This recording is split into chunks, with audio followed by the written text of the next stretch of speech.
Hello student, आप सभी का स्वागत है हमारे YouTube channel study with Satendra में। दोस्तों, आज हम अपनी बेसिक केमिस्ट्री क्लास 9 to 12 में असंतृप्त हाइड्रोकार्बन, जिसमें हमें एल्काइन के बारे में पढ़ेंगे। असंतृप्त हाइड्रोकार्बन दो प्रकार के होते हैं, एक एल्कीन होता है और दूसरा एल्काइन होता है। पिछली क्लास में हमने एल्कीन को कवर कर लिया था, इसलिए हम उसके आगे ही आज हम एल्काइन के बारे में पढ़ेंगे। तो आइए वीडियो को स्टार्ट करते हैं और समझते हैं एल्काइन क्या होते हैं। यह वीडियो हमारे कॉम्पिटिटिव एग्जाम के लिए भी काफ़ी इंपॉर्टेंट है। ठीक है, तो आइए वीडियो को स्टार्ट करते हैं। तो समझते हैं एल्काइन क्या होते हैं। दोस्तों, आप सभी को याद रखना है, जो एल्काइन होता है वह उसके अंदर ट्रिपल बॉन्ड पाया जाता है। मतलब जो कार्बन कार्बन होंगे वो उनके मध्य ट्रिपल बॉन्ड होगा ही। उनकी जो संरचना बनेगी उसमें कौन सा बॉन्ड होना चाहिए? ट्रिपल बॉन्ड होना चाहिए। तथा उसका जो सामान्य सूत्र है, जिनके जो यौगिक बनाने का जो सामान्य सूत्र है वो क्या है?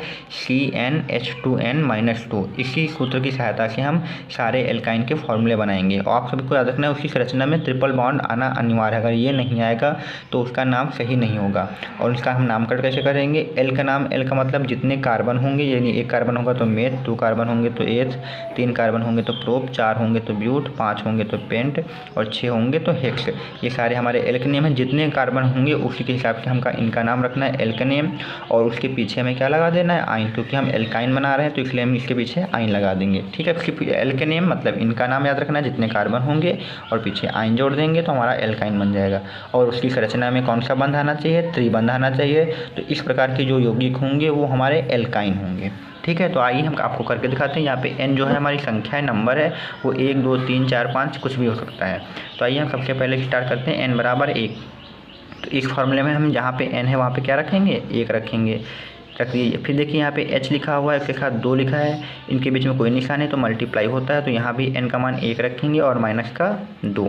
तो ये जोड़ते हैं। यहाँ पे C1 है तो 1 को लिखें या नहीं लिखें, लिख सकते हैं। तो ऐसे लिखेंगे, ये हो जाएगा 2 1 कम 2, और 2 से 2 घटाएंगे तो h हमारे जो हो जाएंगे वो 0 आएंगे। यानी कहने का मतलब h इसमें नहीं है, तो खाली इसमें क्या है? C है। अब खाली C से तो कुछ बनेगा नहीं, खाली C तो मतलब कार्बन है। तो ये हम कह सकते हैं कि n बराबर 1 के लिए जो एल्काइन है वो कुछ नहीं बनेगा, क्योंकि इसमें खाली कार्बन आया है। और ये हमारे जो हाइड्रोकार्बन होते हैं वो हाइड्रोजन और कार्बन से मिलकर बने होते हैं, इसमें हाइड्रोजन है ही नहीं। तो हमारा n बराबर 1 के लिए जो एल्काइन होगा वो नहीं होगा। तो आइए अब हम n बराबर 2 के लिए देखते हैं। यहाँ पे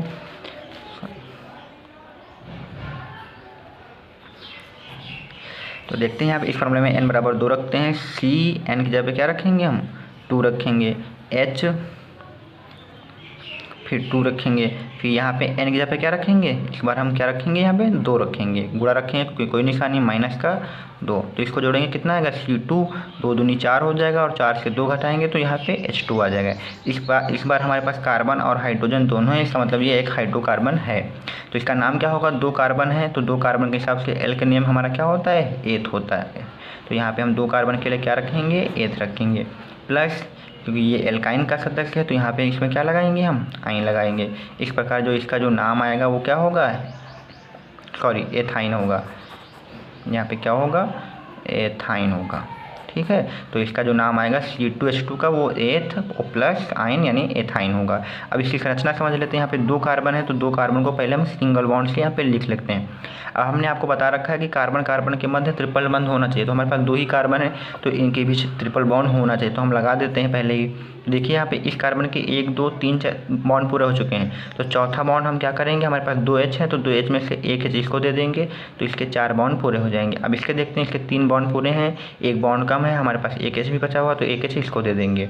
इस प्रकार आप देख सकते हैं इसकी संरचना भी संतुष्ट है। इस प्रकार यह एक हमारा बिल्कुल परफेक्ट एल्काइन है, C2H2, या कह सकते हैं CH ट्रिपल बॉन्ड CH हमारा एल्काइन है, जिसे हम एथाइन नाम दिया है। एथाइन या फिर इसका एक और नाम है साधारण नाम, वो भी आपको याद रखना है, इसे हम एसिटिलीन भी कहते हैं। एसिटिलीन का फॉर्मूला क्या होता है? C2H2।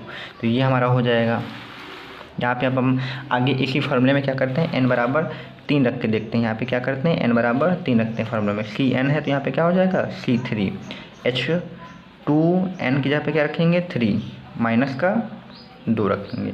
ठीक है, तो यहाँ पे क्या हो जाएगा? C3, 3 दूनी 6, 6 से 2 घटाएंगे कितना आ जाएगा? 4 आ जाएगा। तो हो जाएगा C3H4। तो ये आएगा। अब इसमें भी कार्बन और हाइड्रोजन है तो ये हाइड्रोकार्बन अच्छा सा है। तो यहाँ पे 3 कार्बन के लिए क्या होगा? प्रोप हो जाएगा। तो यहाँ पे हम लिखेंगे प्रोप हो जाएगा। और यहाँ पे ये एल्काइन का सदस्य है तो इसलिए हम इसमें क्या लगाएंगे? आइन लगा देंगे। तो प्रोप में हम आइन लगाएंगे तो ये हमारा हो जाएगा प्रोपाइन। ठीक है, तो C3H4 का नाम जो आया है वो क्या है, प्रोपाइन। अब हम इसकी संरचना भी चेक कर लेते हैं। संरचना में ट्रिपल बॉन्ड आना अनिवार्य है, तो यहाँ पे देखते हैं इसकी संरचना बनाते हैं। यहाँ पे हमारे पास 3 कार्बन है, पहले इन कार्बनों को सिंगल बॉन्ड से लिख लेते हैं। अब हमने कहा है कि कार्बन कार्बन के मध्य में ट्रिपल बॉन्ड अनिवार्य है, तो यहाँ पे चाहे इनके मध्य ट्रिपल बॉन्ड लगा दें, चाहे इनके मध्य ट्रिपल बॉन्ड लगा दें, कहीं ना कहीं ट्रिपल बॉन्ड होना चाहिए। तो हम मान लेते हैं इस कार्बन के मध्य क्या लगा देते हैं, ट्रिपल बॉन्ड। अब देखिए इस कार्बन का एक बॉन्ड पूरा हुआ है, अभी इसके बॉन्ड कितने कम हैं, 3 कम हैं, तो इसके साथ हम क्या करते हैं, 3 हाइड्रोजन लगा देते हैं। तो आप देख सकते हैं 1 2 3 4, इसके 4 बॉन्ड पूरे हो गए। अब इस कार्बन के देखते हैं 1 2 3 4, इसके तो पहले से ऑलरेडी पूरे हैं, तो इसके साथ हाइड्रोजन नहीं लगाने हैं। इस कार्बन का देखते हैं 1 2 3 पूरे हैं, सिर्फ इसका एक कम है, तो इसके साथ 1 हाइड्रोजन लगा देते हैं। और टोटल हमारे पास हाइड्रोजन भी कितने हैं, 4 ही हैं। तो यहाँ पे देख लीजिए 1 2 3 4 हाइड्रोजन है, 3 कार्बन है, 1 2 3 कार्बन हमारे पास है। तो यानी हमारी इसकी संरचना भी परफेक्ट है। इसका नाम भी क्या है, प्रोपाइन है, जो कि फार्मूला क्या है हमारा, C3H4। अगला देखते हैं नाम n बराबर 4 के लिए। तो फार्मूला हमारा याद रखना है क्या था, CnH2n-2, इसी में रखेंगे हम 4, तो यहाँ पे n की जगह पे रखेंगे 4, फिर लिखेंगे आगे H2, n की जगह पे यहाँ भी 4 रखेंगे मल्टीप्लाई में माइनस का 2, तो फार्मूला हमारा आएगा C4, यहाँ पे हो जाएगा 4 दूनी 8, 8 से 2 घटाएंगे तो हो जाएगा H6, ये आएगा। अब 4 कार्बन के लिए हमने आपको नाम यहाँ पे दे रखा है क्या है, ब्यूट है। यहाँ पे हम 4 कार्बन के लिए क्या लिखेंगे, ब्यूट लिखेंगे। और एल्काइन का फार्मूला से बना रहे हैं तो पीछे हम क्या लगाएंगे, आइन लगाएंगे। तो इस प्रकार जो हमारा नाम होगा वो क्या हो जाएगा, ब्यूटाइन हो जाएगा। ठीक है, तो C4H6 का नाम क्या है दोस्तों, ब्यूटाइन है। अब आइए इसकी संरचना भी समझ लेते हैं।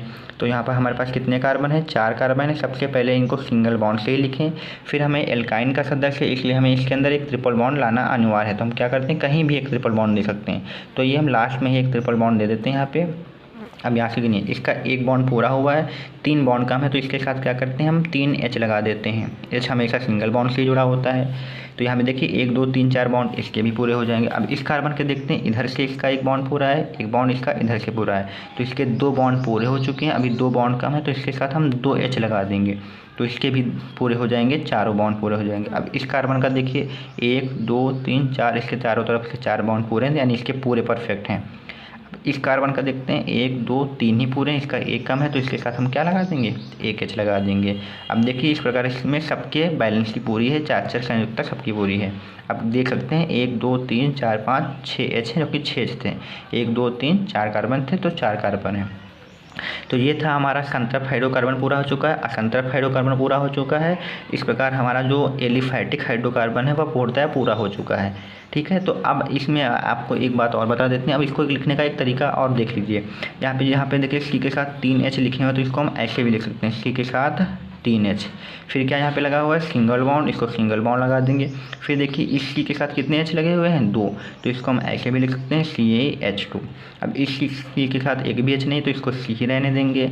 अब इस यहाँ पे देखते हैं ट्रिपल बॉन्ड है, ट्रिपल बॉन्ड लगा देंगे। फिर C के साथ H है, तो इसको ऐसे लिख देंगे। इसको शॉर्ट फॉर्म में हम ऐसे लिखेंगे आगे चल के, तो आप लोग अब चाहे तो प्रैक्टिस कर सकते हैं। दूसरा नाम है यहाँ पे भी देख लीजिए, ऐसे इस C के साथ 3H लगे हुए हैं, तो इसको हम ऐसे लिखेंगे CH3। फिर सिंगल बॉन्ड है, C लगा देंगे, फिर C है ऐसे लिख लेंगे, ट्रिपल बॉन्ड है, ट्रिपल बॉन्ड लिख देंगे। फिर C के साथ एक H है, तो इसे ऐसे लिखेंगे CH।